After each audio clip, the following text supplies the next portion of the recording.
বিসমিল্লাহির রহমানির রহিম। আসসালামু আলাইকুম ওয়া রাহমাতুল্লাহি ওয়া বারাকাতুহু। পেট ফাঁপা, বদহজম, অজীর্ণ, নতুন পুরাতন আমাশয় ও আইবিএস অতি যন্ত্রণাদায়ক পেটের রোগ। এই রোগের মূল কারণ হচ্ছে অনিয়মিত খাওয়া দাওয়া, পেটে খাদ্য হজম হতে না হতেই পুনরায় খাদ্য খাওয়া, দীর্ঘদিনের পেটের গোলযোগ, কোষ্ঠকাঠিন্য, অতিরিক্ত দুশ্চিন্তা, রোগীর দৈনন্দিনের কতগুলো খাবার, গ্রীষ্ম, বর্ষা ও বসন্তকালে পুরাতন বাসি দই খাওয়া সহ ইত্যাদি কারণে পেটের বিভিন্ন রকমের রোগের সৃষ্টি হয়ে থাকে, অর্থাৎ হয় পাতলা পায়খানা বা কোষ্ঠকাঠিন্য।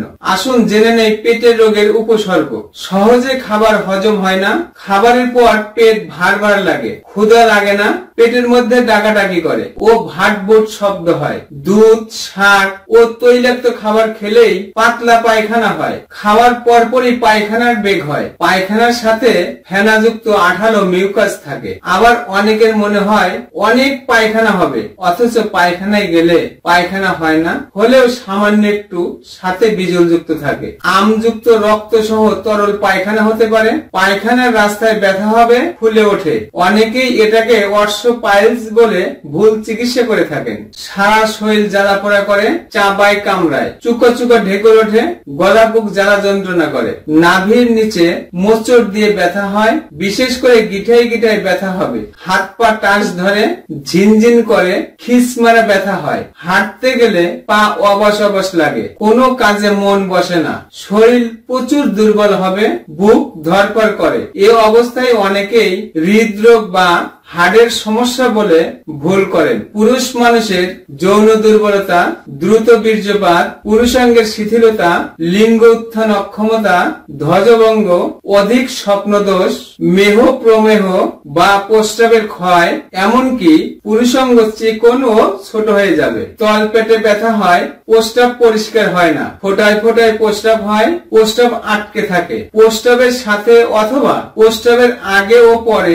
পুঁইশাকের লালার মতো বা সাদা ভাতের মারের মতো বের হওয়া সহ ইত্যাদি উপসর্গ দেখা দেয়। জটিলতা, সঠিক সময়ে রোগের সঠিক কারণ খুঁজে বের করে চিকিৎসা না করলে বা চিকিৎসায় ফলপ্রসূ না হলে পেটের হজম ক্রিয়া নষ্ট হওয়ার ফলে যৌন রোগ, মাথার রোগ, হৃদরোগ, ডায়াবেটিক্স, কোলন ক্যান্সার, কিডনি ও লিভারের রোগ সহ নানা রকম মরণ ব্যাধি শরীরে বাসা বাঁধে। অপচিকিৎসা। সম্মানিত দর্শক, আসুন অপচিকিৎসা করে সুন্দর জীবনটি নষ্ট না করে দ্রুত একজন অভিজ্ঞ চিকিৎসকের পরামর্শ নেই। কেননা একজন অভিজ্ঞ চিকিৎসক কোন কারণে আপনার রোগটি হয়েছে, রোগের সেই কারণ খুঁজে বের করে চিকিৎসা করে থাকেন এবং রোগের কারণগুলো চলে গেলে রোগটি এমনিতেই সেরে যায় ইনশাআল্লাহ। ইউনানি চিকিৎসা পার্শ্ব প্রতিক্রিয়া মুক্ত নির্ভরশীল চিকিৎসা ব্যবস্থা।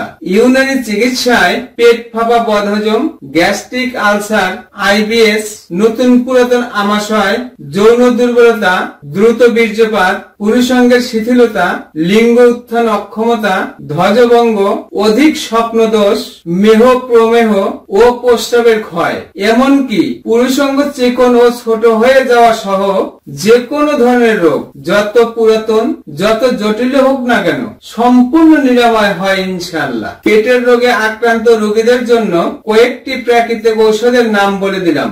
1 নম্বর সফুফ আসুস, 2 নম্বর সফুফ বাদিয়ান, 3 নম্বর সফুফ আজওয়াইন।